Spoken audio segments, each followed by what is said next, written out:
welcome back to my YouTube channel. Apa kabar kalian semua? Semoga kalian semua dalam keadaan sehat dan dijauhkan dari virus corona. Di video kali ini saya akan share ke kalian bagaimana cara mencetak KTP elektronik dan kartu keluarga hanya dalam 5 menit secara online.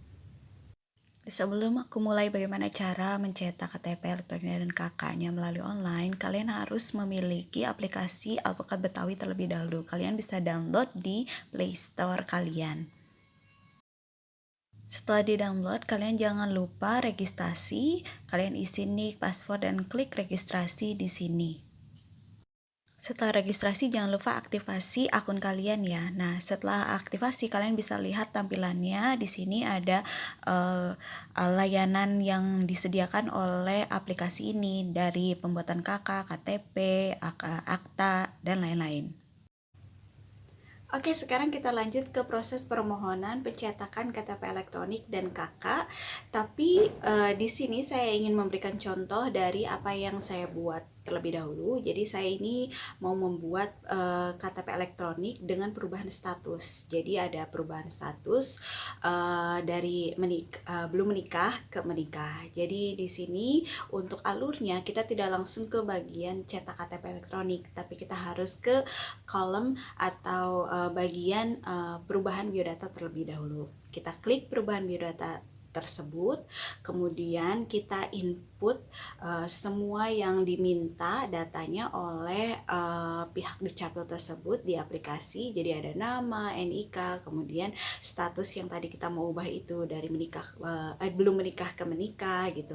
Kemudian setelah input data-data yang diperlukan, kemudian kita upload berkas bukti. Jadi contohnya saya dari belum menikah mau menikah, bukti yang diminta itu adalah buku nikah asli, kita fotokan gitu. Jadi fotonya yang rapi biar tulisan bagian keterangannya kayak nama, menikah dengan bla bla bla. Nah, itu terlihat jelas oleh pihak staf Dukcapilnya.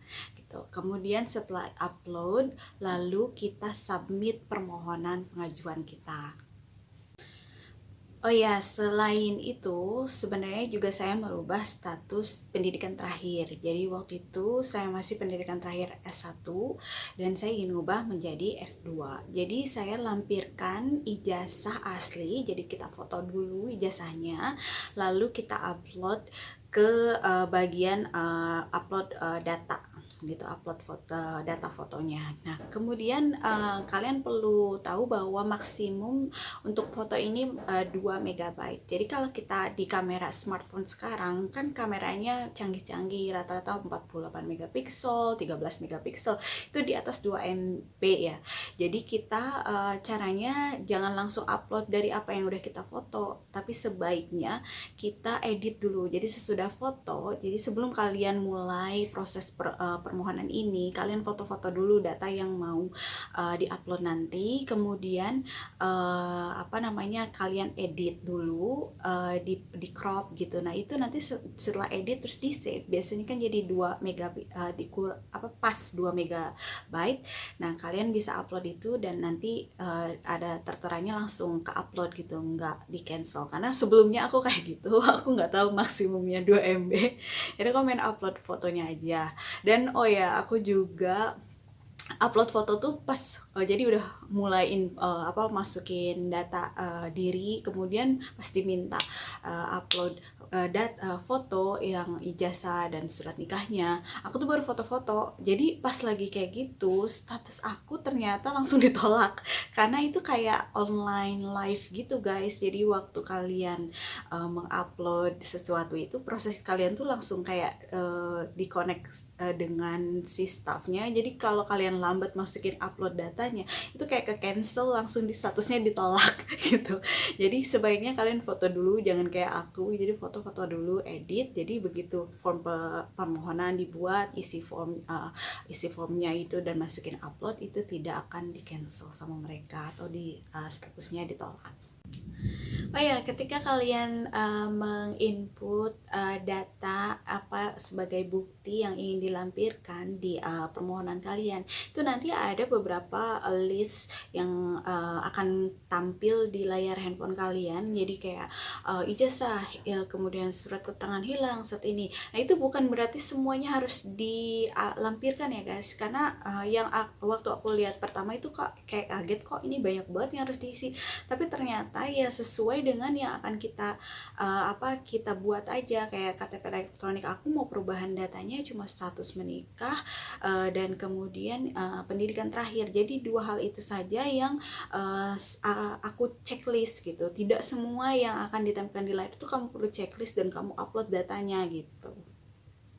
Langkah yang kedua, setelah kalian submit permohonan kalian, kalian harus menunggu konfirmasi dari petugas apakah kalian diterima permohonannya atau ditolak. Nah, biasanya status ditolak itu, karena aku pernah ditolak itu diberitahu kamu belum upload data ini gitu. Jadi statusnya ditolak. Nah, ketika ditolak itu kalian bisa ajukan ulang lagi kembali dari awal, submit info terus input form data yang diminta, kemudian upload juga data yang dimintanya, lalu submit permohonan, lalu tunggu konfirmasi. Dan itu biasanya verifikasinya nggak lama selama foto kalian itu jelas bisa dibaca oleh petugasnya.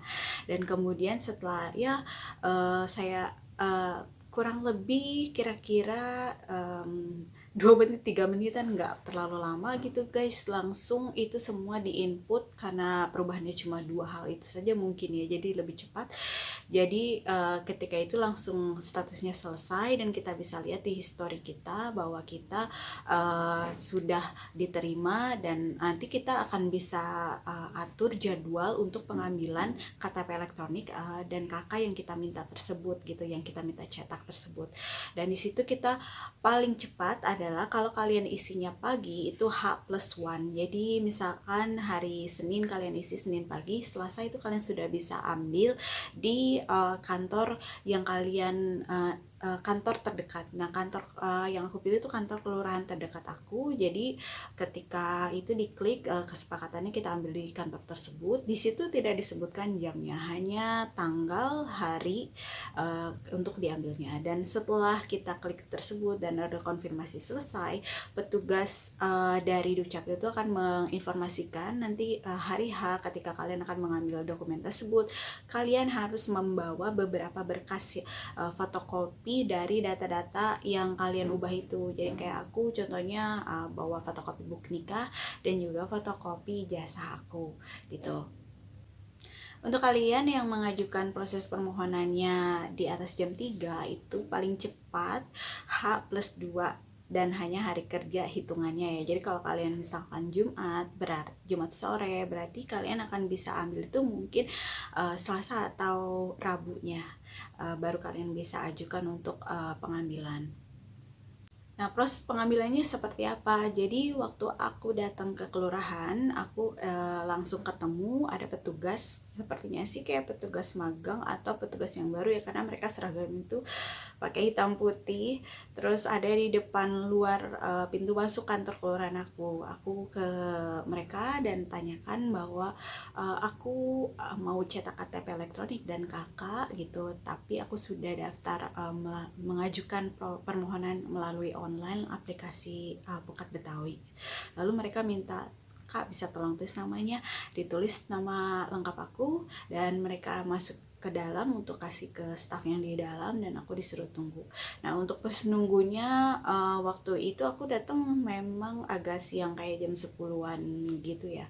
Ya sebelum jam 12 pokoknya. Nah, itu sudah ada berapa orang di dalam, dan di luar itu baru aku sendiri. Jadi agak kurang lebih nunggunya 10 menitan mungkin ada. Mereka keluar dan bawa KTP aku yang baru dan kartu keluarganya. Nah, di sini tidak ada proses foto ulang lagi, tapi mereka mengambil foto dari KTP yang sebelumnya, yang terakhir kita pernah buat itu.